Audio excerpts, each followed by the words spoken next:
सनक सनंदन सनातन सनत कुमार में से श्री सनातन जी की वाणी। परम मुनि परमहंस श्री सनातन जी हर समय 5 वर्ष की अवस्था में रहते हैं और कोई वस्त्र नहीं धारण करते, दिगंबर। दिग माने दिशाएं, दिशाएं ही जिनकी अंबर है, अर्थात नग्न अवस्था में रहते हैं। ये वर्णन करते हैं कि एकादशी व्रत को हरितोष व्रत कहते हैं। भगवान की प्रसन्नता के लिए, हरिजू की प्रसन्नता के लिए एकादशी व्रत रहा जाता है। प्रायः समस्त वैष्णवजन रहते हैं। जो रसिक जन प्रियाजू के चरणों के अनन्य हैं, उनका एक ही व्रत है, श्यामा श्याम की 8 पहर उपासना करते हुए अपनी मन वृत्ति को श्यामा श्याम में समर्पित करना।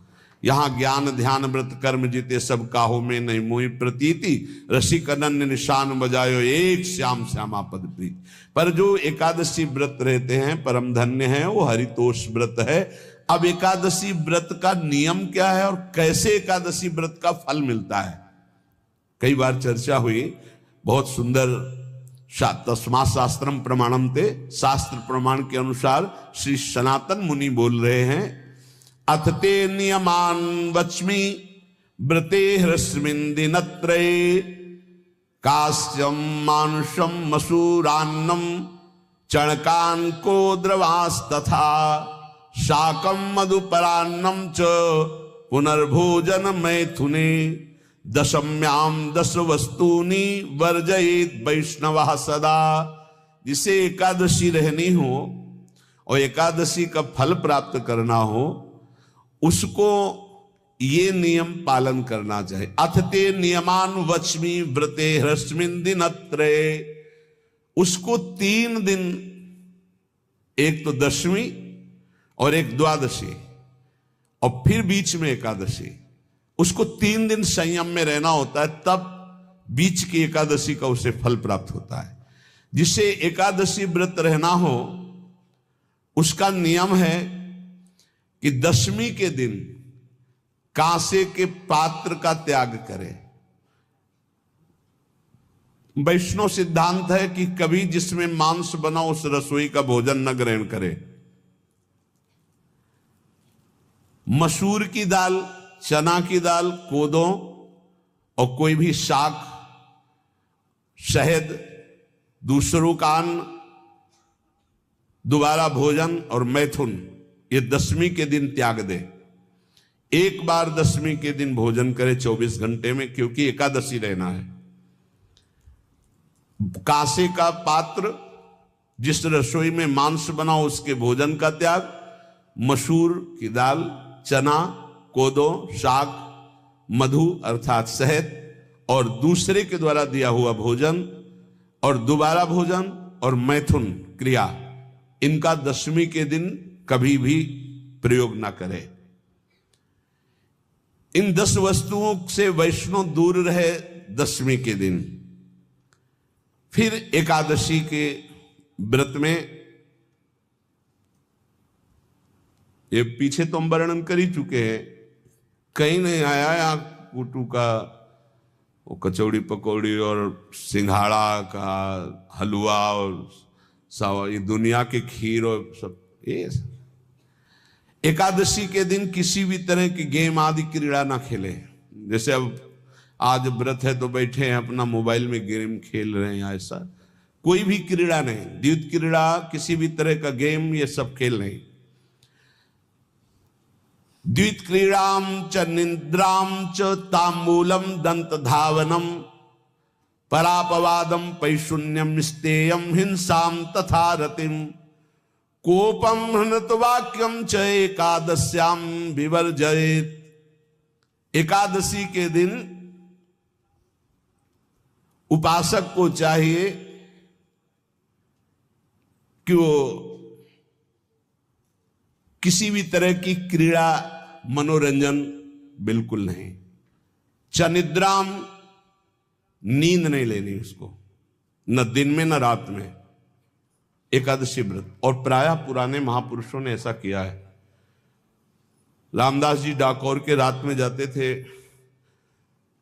रणछोड़ भगवान के यहाँ कीर्तन करते थे जाकर, तभी तो भगवान उनके कीर्तन पर, उनकी भक्ति पर रीछ कर गाड़ी में बैठकर उनके साथ आए थे। पूरी रात जगकर कीर्तन करना, और दिन में तो सोना ही निषेध है। द्वित क्रीड़ाम च निद्राम च तांबूलम, पान खाना निषेध है एकादशी को, बिल्कुल नहीं, जो व्रत रह रहे हैं। और दंत धावनम, वृक्ष से तोड़कर जो दतून की जाती एकादशी के दिन नहीं। परापवादम, दूसरे की निंदा करना, चर्चा करना नहीं, अर्थात अधिकतर मौन व्रत धारण करे एकादशी के दिन।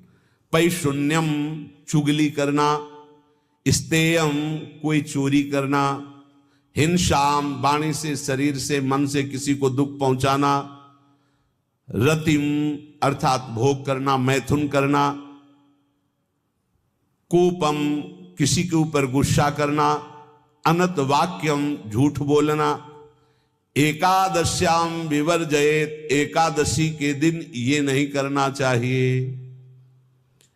एकादशी को एक बार कुछ फलाहार शुद्ध, अगर आपके पास कोई व्यवस्था नहीं तो थोड़ा दूध है, जल है, ऐसे आप लेकर, या थोड़ा सा फल ले लिया, थोड़ा सा फल लेकर के प्राण पोषण, एक दिन में मर नहीं जाओगे। कितने तो निर्जला एकादशी रहते हैं, हर एकादशी निर्जला। पूज्य श्री मथुरा दास जी निर्जला ही रहते थे हर एकादशी। चलो भैया, आपकी सामर्थ्य नहीं तो जल 2-4 बार ले लो, एक बार थोड़ा सा दूध और फल ले लो, चल जाएगा काम, प्राणों का पोषण हो जाएगा। ये आचरण न करे, एक बार कुछ आहार ले ले, वो भी शुद्ध भगवद अर्पित प्रसाद। फिर द्वादशी को काश्यम मांसम सुराम क्षौद्रम तैलम वितथ भाषणम व्यायामम च प्रवासम च पुनर्भोजन मैथुने अस्पृश्य स्पर्श मासूरे द्वादश्याम द्वादश त्यजेत। कांस के पात्र में द्वादशी को भी भोजन न पावे। जिस रसोई में मांस बनाओ उसमें आहार न ले। किसी भी तरह का नशा द्वादशी को न करे। शहद न पाए, तेल के बने पदार्थ न पाए, मिथ्या भाषण न करे और बहुत शरीर का व्यायाम न करे, बहुत थकावट वाले कार्य न करे। दोबारा भोजन न करे, एक बार द्वादशी को भी भोजन पवित्र। मैथुन न करे, जिसका स्पर्श नहीं किया जाता ऐसे पदार्थों का स्पर्श न करे, और मसूर की दाल न खाए। द्वादशी को जो इन नियमों का पालन करता है, दशमी द्वादशी ऐसे और एकादशी ऐसे, तब उसे एकादशी व्रत का फल प्राप्त होता है। जो इस पद्धति से एकादशी, ये जो मनमानी ये सब नहीं, हर पदार्थ मिल जाएगा आपको फलाहार में। हर पदार्थ हमको बताया गया कि आपको जो चाहो सब पदार्थ फलाहार का। अरे भाई, हरितोष व्रत है तो हरि प्रसन्नता के लिए एक दिन भूखे रहने बहुत आनंद आता है। पहले भगवत कृपा से ऐसी गंगा जल पी करके कुछ दिन, फिर कभी कभी निर्जला एकादशी का भी आनंद। बड़े संन्यास मार्ग में थे तो बड़े संयम से सब शास्त्रीय पद्धतियों का निर्वाह होता था।